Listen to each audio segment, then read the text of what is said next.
So with the arowana moved from the 375 gallon aquarium, it's now time to shut it down so that we can move this entire system over to become a peninsula style tank, rescape it, build a new filter, you name it.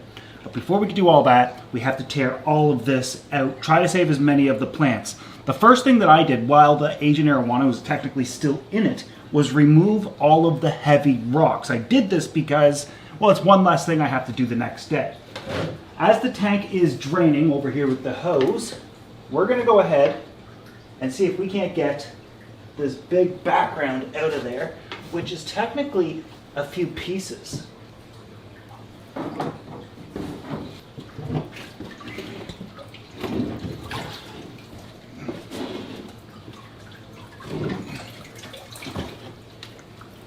Oh, heavy.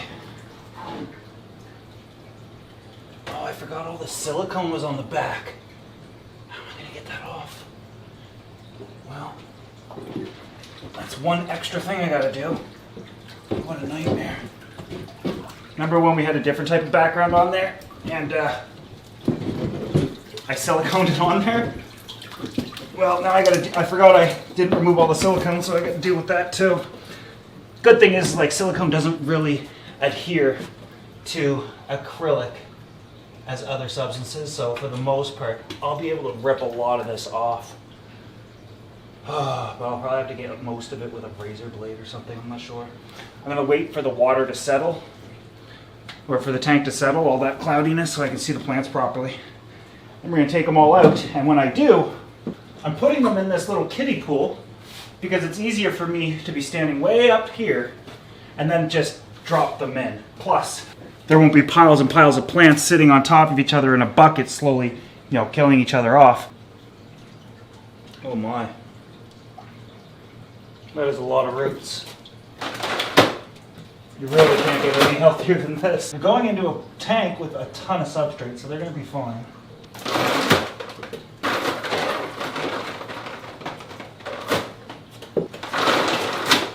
Cryptocorum might be the perfect plant. Grows in almost any conditions. Doesn't have a lot of requirements in terms of lighting or, just a pretty good substrate. And it sends off runners. You gotta be careful with pulling these out because some of the roots are just too darn deep in the substrate and don't want to come out.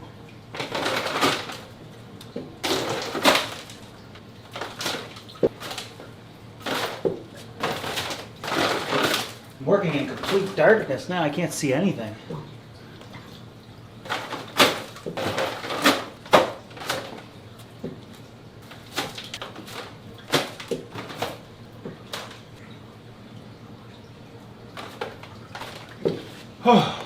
I think that's it. I mean, it's not it. Damn, they're everywhere. The thing is, I don't know if that tank's gonna hold all these. Maybe really packed in tight. So here's where we're at, a kiddie pool filled, literally filled with plants. Look at this. This is why I love cryptocorum. Look at that. That is gorgeous. Fish don't tend to eat it either.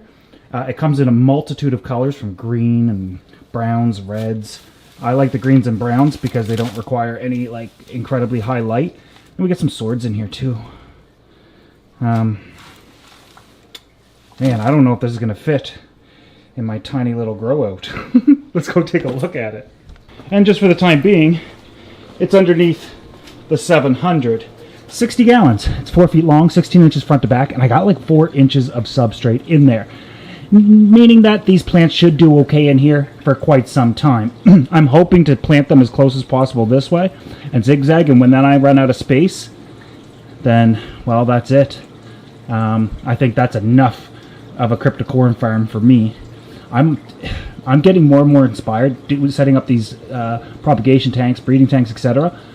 I'm starting to feel like I should do this on a really large scale. Anyways, let's get these plants planted. By the time we're done, this tank should be done draining and cleared up, so we'll be able to see what's actually in it. Remove all that substrate and just keep moving forward with this this new peninsula idea to put this tank over here, build a new sump, new scape.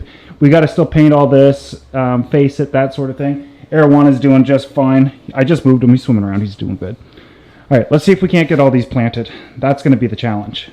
Unfortunately, we can't just plant them. I can't just take them out of this container like this and shove them in. We have to turn them into individual plants. For example, it's pretty easy. You can kind of see which one's which. Like, this is a plant, this is the mother plant. So this is the most valuable of the bunch because it's creating many more plants. Don't worry about those roots. And then we have 1, 2, 3, 4 more plants over here. Not all these are the same plant, but here's what we'll have to do, and I'll do this as an example, and then I'll just do the rest. But that whole bucket before I even start planting. We got to cut it off and only leave a couple inches of roots. Or, 1, it's not going to plant properly. 2, the roots will be exposed and will eventually rot and the plant just dies. So, ideally what you'll want to do is separate all of the plants to be individual plants like this and then snip off. Just leave 3 fingers worth at the bottom like that. And then do it again and again and again and again. Look at this though. Isn't that just incredible? No algae on them. Every leaf healthy. No snails. Love it. And then you can do this by hand, or you can invest in some tweezers and whatnot. I'll have to probably eventually go to tweezers to plant these, but for now, I'm not going to need it. We're going to plant them by simply stuffing them into the substrate. Like that. Pretty straightforward. So, believe it or not, we got about 100 plants in here. And then I had another 100, and they're just all floating in the 700 gallon for right now, because this tank needs to be fixed up. Even just before, I got to remove out all of these stem plants. They all got to go. I might actually do that today, but for right now, I'm just floating what I can't fit into this tank here. And this isn't a permanent solution. This is just going to be one of 4 identical tanks, because I have 4 of these, so I'll eventually be able to take some out and save them in other tanks. I do have some scraps here. They were just either, like, some don't even have roots on them anymore because I pulled them out too hard. I mean, maybe I could save this, but I just have too many. And like I said, this is just all the scraps, so, and cuttings, like roots and stuff. Actually, this is a good one. Okay, that's still a good one. Look at that. Go in there. I think I'm going to go through this a little bit more. I just realized I'm going to be sitting around doing nothing for quite some time, waiting for the 375 to drain, so that I can go remove the substrate. I might as well fix the 700 right now. I'll show you how I'm going to do it. Pulling these plants out is one thing. Another is what's going to happen when I do. 1, I can't get them all, and I can't get all the way to the back because we have around 28 inches of water in the aquarium. And when I pull all these plants out, it's probably killed everything around it. I'm taking out that valve too, because I've got plenty of valve. But once I take it out, a nutrient spike's going to happen, sort to say. The tank right now almost kind of depends on the symbiotic relationship between the filtration as well as these plants, and if we remove a ton of these plants at once, we could have an ammonia spike. And because of that, water change to help counter that, or at least try to dilute it as the plants bounce back, but I am adding in around another 100 or so. And then, of course, it's going to make it easier to get these plants in the back. And one way I do this, start off by, nope, wrong one, wrong plug. I got to label these. I unplug my canister filter under here, and I close the valves like this. And then I'll remove the output and then attach another output in its place like that. But this output runs out the door. Out the window. It goes to a basin where my wife uses it for her trees and plants and stuff. Then I open the valves up, plug the filter back in, and that's what's going to do my water change at several hundred gallons per hour. Now here's the thing, is, why is that leaking? Oh, it's just the connection. This is what that's designed for, but it's too slow. And now I'll wait till it drains to about 50%. I'll clean the glass, and then I can go in and just pull these out, just tug them right out of there. But yeah, I can see it's killed everything in its path. the Valisaria is spreading in ways that I never wanted it to either. So once you put these types of plants in here, like these stem plants, it's tough to get them out because they'll just go crazy. That's not or that's not the fluffy one. That's not Kambamba. That's the other one. Stuff like Lympton something. I don't know. I don't memorize fluffy plant. It's prettier than Kambamba. It's not listed as invasive, and it grows like crazy. And it's actually beautiful, but it could take over an entire tank, just like Val can. Anyways, now we wait. Now, draining the 700 and then pulling out all those plants aren't going to take long. It's the 375 that's almost done draining. So I'm estimating by the time this is done draining, I hooked up a pump to it, I can remove all of the remaining, I don't know what that is, a clump of rock or something. And any other of these floating plants, remove everything here. And by the time this gets down to about 50%, I'll be able to rip those plants out. It takes me a few minutes and then I'll start filling it up. But I'm going to need the hose that's attached to the 375 draining it right now. And I think if I've timed this properly, this will be done draining by the time the 700 is at 50%. So I'll rip the plants out of there, start filling it back up, and then I'll remove all the substrate here, disconnect the plumbing, and then hopefully, get this tank moved as soon as possible. Now you can see in the back here, the silicone. I literally have no idea how I'm going to get that off. It is horrible, and it is a lot. Damn. Now, a lot of this stuff is staying, all this like rock features and whatnot. At least this one, because right under it's where those two tanks are going to go. And I might mount some lights under there. Those Finnick strip lights would look really cool under there.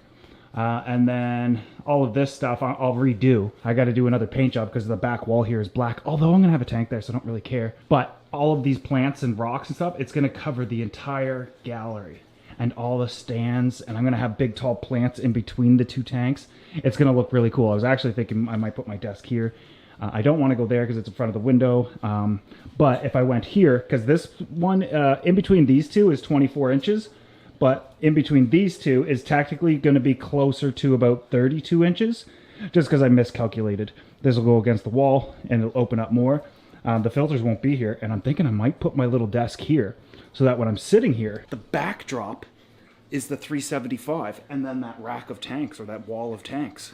I think that's a genius idea. Let me know what you think. So we're getting closer and closer to the tank being ready to pull. We need a bucket to put them in. I always get messages like, oh, Joey, don't throw them out, just give them away. And I'd have to arrange that and spend days sitting on them, taking care of them in some other way so they don't die off, etc., etc.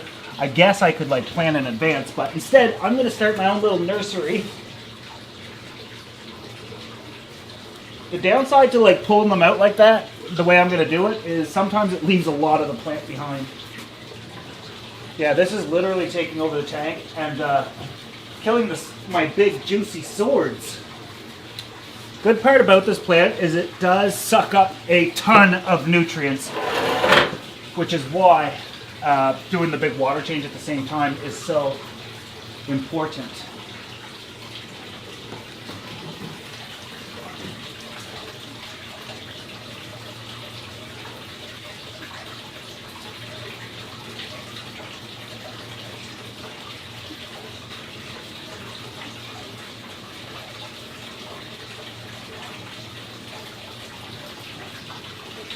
I'm seeing a lot of bush algae in this. Yeah, that's good enough for right now. In about 3 weeks, it's going to go back to being the same. I got to get those other plants planted.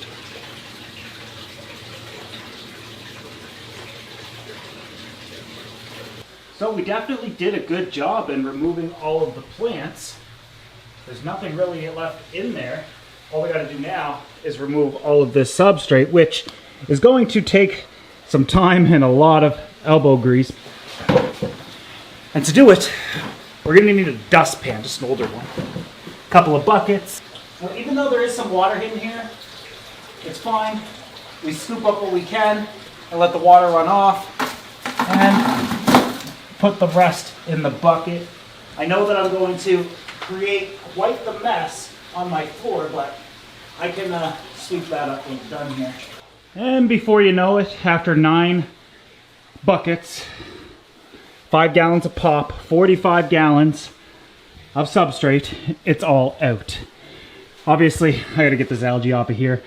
No more worrying about the tank though. I can't even remove all this silicone that's on the other side because I can't access it. So I've got to wait until it's on the stand here. But I can't do that until we disconnect all the plumbing down here, remove all the bulkheads, and then hopefully I'm able to kind of like slide it up onto here and then maybe pick it up and slide it. I don't know, but what I'm going to do is build the filter next, get it under the tank, get the tank over, plumb everything up, and then scape and that sort of thing. What I do want to say is this. We got the arowana moved, all of the plants saved. Look at this. Incredible, eh? It's starting to clear up. It'll clear up a heck of a lot more. And a bunch more added to the 700, plus, well, we ended up doing like an 80% water change, which is fine. We're filling it back up now. And we did this all within 3 hours. So, drain that tank over there. I'm sorry, move the arowana, drain the tank, save all the plants, take out all that substrate, get the 700 cleaned up. 3 hours. But it was go, go, go, non-stop. You guys been here the whole time. But I am drenched and I need a shower. So as the 700 fills, I'm gonna go take a shower. In the next video, we're gonna move that tank and build that filter. If you wanna see that, make sure you're subscribed. If you're not already. See you in the next one. Oh, I can't wait for this shower.